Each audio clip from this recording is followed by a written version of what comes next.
श्री अमरमा गुरुसत देवीदास। श्री अमरमा का जन्म संवत 19वीं सदी के अंत में राजकोट जिला तहसील जैतपुर के पिठड़िया गांव में सोरठिया आहिर ज्ञाति में हुआ था। उनके पिता की साख डव थी। उनकी शादी छोटी वय में जूनागढ़ जिला के शोभावडला गांव में हुई थी। जब अमरमा युवान हुई तब उनके पति और सास ससुर उनको ससुराल ले जाने के लिए आए। सौराष्ट्र में उसको आना कहते हैं, हिंदी में शायद गोना कहते होंगे। इस वक्त आज जैसी वाहन की सुविधा नहीं थी, बैलगाड़ी में आना जाना रहता था। पिठड़िया गांव से अमरमा को बैलगाड़ी में उनकी सास ससुर लेकर शोभावेडला जा रही थी। रास्ते में परब नाम का संत देवीदास का रक्तपित्त के रोगी की सेवा का आश्रम आया। अमरमा की सास ने अनायास आश्रम के सामने बैलगाड़ी रुकवाई और हाथ में माला लेकर नाम का जाप करने लगी। अमरमा आसपास देखने लगी। रक्तपित्त के कदरूपे रोगियों की भजन गाते गाते एक महात्मा सेवा कर रहे थे। अमरमा को जिज्ञासा हुई, इतना सुंदर महात्मा और अति कुरूप स्त्री पुरुष बच्चों की सेवा कर रहे हैं। उनको अचरज हुआ। महात्मा के नज़दीक जाकर देखने लगी। वो महात्मा सत देवीदास था। उसने युवती को नज़दीक आते हुए देखकर करुणावश कहा, बेटी हमसे दूर रहो, यह रोग भयंकर है, उनका चेप लग सकता है। अमरमा तो कोई पूर्व की योगिनी थी। अमरमा ने कहा, बाप जी मैं भी इस रक्तपित्त पीड़ित की सेवा करना चाहती हूँ। सत देवीदास ने, बेटी तुम श्रृंगार कर अपने ससुराल जा रही हो, यह तेरा काम नहीं है। अमरमा ने कहा, मैं पिठड़िया गांव की लड़की हूँ और शोभावडला ससुराल जा रही हूँ, लेकिन अब ससुराल जाकर संसार के भोग विलास में डूबने की मेरी इच्छा नहीं है। आप मेरे पिता और गुरु है, मेरा स्वीकार कीजिए। मैं सेवा के साथ भजन करना चाहती हूँ। इस तरह वार्तालाप चल रहा था। तब अमरमा के पति सास उनके बुलाने के लिए रक्तपित्त के आश्रम में आए। उनके पति ने अमरमा को बहुत समझाई, लेकिन अमरमा ने जो निर्णय लिया उसमें अटल रही। उनके पति ने आवेश में आकर अमरमा के लंबे बाल पकड़ लिए। अमरमा ने अपने सुंदर बाल उनके पति को काट कर दे दिए। उनके पति और सास का कोई जोर नहीं चला। सत देवीदास ने अमरमा को ससुराल जाने के लिए बहुत समझाया, लेकिन अमरमा ने कहा, अब यहाँ से कहीं नहीं जाना है। उनके पति और ससुर बैलगाड़ी लेकर सत देवीदास को दोषित समझकर वैर वृत्ति रखते हुए शोभावडला चले गए। अमरमा के पियर पिठड़िया और ससुराल शोभावडला में अमरमा की बहुत निंदा हुई। अमरमा ने उसकी तरफ लक्ष्य नहीं दिया। रक्तपित्त के रोगियों के लिए वावड़ी बेसाण ऐसे आसपास के गांव से टुकड़ा मांगकर लाना और रोगियों की सेवा करना नित्य क्रम हो गया था। अमरमा युवान और सोरठिया आहिर की संतान थी, बहुत सुंदर थी। जब गांव में सत देवीदास नाम का उच्चार करते गेरुए वस्त्र, माला और जोड़ी लेकर जोगन की तरह जा रही थी, तब गांव के कामुक ईर्ष्यालु लोग उनकी मजाक उड़ाते थे, अपशब्द भी बोलते थे। अमरमा ने सत देवीदास से दीक्षा ली और निंदा और स्तुति दोनों को तटस्थ रूप से देखकर अपनी मस्ती में भजन गाती हुई चली जा रही थी। सत देवीदास सानिध्य में सेवा और भजन कर अमरमा जागृत हुई। उनसे अनुभव वाणी प्रकट हुई। मैं तो सिद्धरे जानी तमने सेविया, ये वाणी गुजरात में भजनी बड़े प्यार से, बड़े भाव से गाते हैं। अब मैं वही वाणी आपको सुनाता हूँ। हे मैं तो सिद्ध जानी ने तुमने सेविया, मारा हृदया मां दिवस ने रात है जीवन भले जागिया। मैं तो प्रेमना पाट मंडाविया, पाटे पधार्या हे जसोने वरदान, हे जीवन भले जागिया। मैं तो करुणा ना कड़श पाविया, जो तू जगावे देवीदास, हे जीवन भले ने जागिया। सखियू सामैया करो मारा श्याम,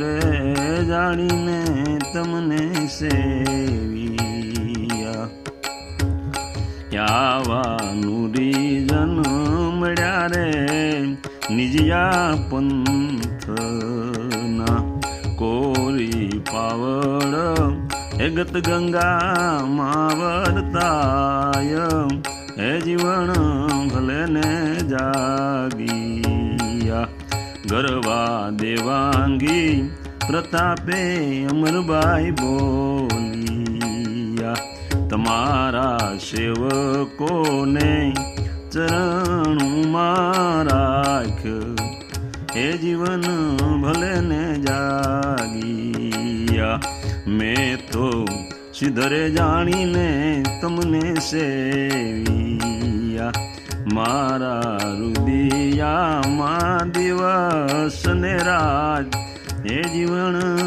भले जागिया।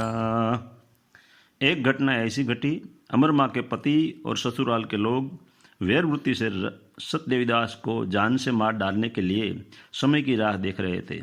सतदेवीदास भिक्षा मांगकर आ रहे थे, तब मौका देखकर उनको बेरहमी से अमर माँ के पति और ससुराल वाले ने बुरी तरह से लकड़ी से पीटा। सतदेवीदास को मृत समझकर वो लोग भाग गए। सतदेवीदास जिंदा थे।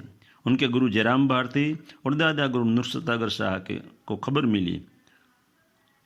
सतदेवीदास को ढूंढकर जोड़ी में डालकर दोनों संत परब आश्रम में आए। अमर माँ ने सतदेवीदास की सेवा करने की बात कहकर गुरु शिष्य दोनों ही बिलखा की ओर चले गए। अमर माँ ने बहुत दुख हुआ। अमर माँ को बहुत दुख हुआ। सतदेवीदास को कहा, मुझसे आपका दुख देखा नहीं जाता। आपको मेरी वजह से मेरे पति और ससुराल वाले ने निर्दयतापूर्वक आपको पीटा है। मैं उनको श्राप देती हूँ। सतदेवीदास ने कहा, बेटी रुक जा, उनका कसूर नहीं है। मैंने एक ससुराल जाती हुई युवती का स्वीकार कर उनको साध्वी बना दी। वो लोग क्रोध न करे, बदला न ले तो नवाई की बात है। वो अज्ञानी है, तू तो अज्ञानी है। उनको श्राप नहीं, उससे करुणा कीजिए। अमर माँ को गुरु की बात समझ में आई। सतदेवीदास की पूरी लगन से सेवा की। गुरु स्वस्थ हो गए। एक दिन अमर माँ और गुरु सतदेवीदास भजन गाने के बाद शांत बैठे हुए थे। तब अमर माँ ने गुरु सतदेवीदास को प्रश्न किया और सतदेवीदास उनका प्रत्युत्तर देते हैं। ऐसा सपना मुझे दिनांक 11/11/2004 में आया। उस प्रश्नोत्तरी की नोंद करने जैसी है। इतिहास में उनका कोई उल्लेख नहीं है। अमर माँ का प्रश्न, सच्चे संत किसको कहते हैं? सतदेवीदास का प्रत्युत्तर, जिसके भीतर से अहम खत्म हो गया हो, लेने की नहीं देने की भावना हो और लोगों के कड़वे शब्द को पी जाना और सिर पर सदगुरु का हाथ हो, वह सच्चे संत होते हैं। अमर माँ का प्रश्न, दुख का कारण क्या है? सतदेवीदास का प्रत्युत्तर, दुख का मुख्य कारण तो अहम और अज्ञानता है। अमर माँ का प्रश्न, मानवी अंधे, लूले, बेरे मूंगे क्यों होते हैं? सतदेवीदास का प्रत्युत्तर, आँख का ज्यादा दुरुपयोग करने वाले अंधे, देह का बहुत मोह करने वाले को अपाहिज शरीर मिलता है और कान और जुबान का दुरुपयोग करने वाले को बेहरा मूंगा का देह मिलता है। अमर माँ का प्रश्न, संसार में एक को पुरुष का शरीर, दूसरे को स्त्री का शरीर मिलता है, लेकिन कहीं कहीं व्यंढड़ यानी पावई का शरीर मिलता है, ऐसा क्यों? सतदेवीदास का प्रत्युत्तर, संसार में एक को पुरुष का शरीर दूसरे को स्त्री का शरीर मिलता है, वो सहज है, लेकिन व्यंढड़ का शरीर दंड रूप है। जो मनुष्य ने अगले जन्म में साधु का सवांग रचकर काम शक्ति का दमन किया, वह इस जन्म में व्यंढड़ होकर जन्मता है। अमर माँ का प्रश्न, संसार में कोई अमीर है, कोई भिखारी है, ऐसा कौन से कर्म की वजह से होता है? सतदेवीदास का प्रत्युत्तर, संसार में बिना शोषण के बिना कोई अमीर नहीं हो सकता। वास्तव में लोभी और कंजूसी अमीर होते हैं। उन्हीं का दूसरा जन्म भिखारी का जानिए। प्रकृति में बैलेंस है। अमीर भी धन इकट्ठा करता है और भिखारी भी धन इकट्ठा करता है। अमर माँ और सतदेवीदास की प्रश्नोत्तरी लंबी थी, इतना मुझे याद रहा। वो भी मैंने मेरी नज़रें मोतिया नाम भाग 1 की किताब में लिख लिया था, इसलिए आज पुनः यहाँ लिख दिया।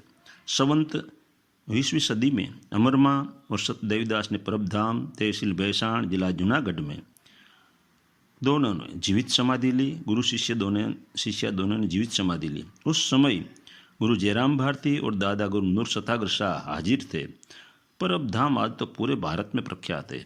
परब धारा के अनेक संतों की वहाँ समाधियाँ है, दर्शनीय स्थल है, भोजन आवास की सुंदरतम व्यवस्था है।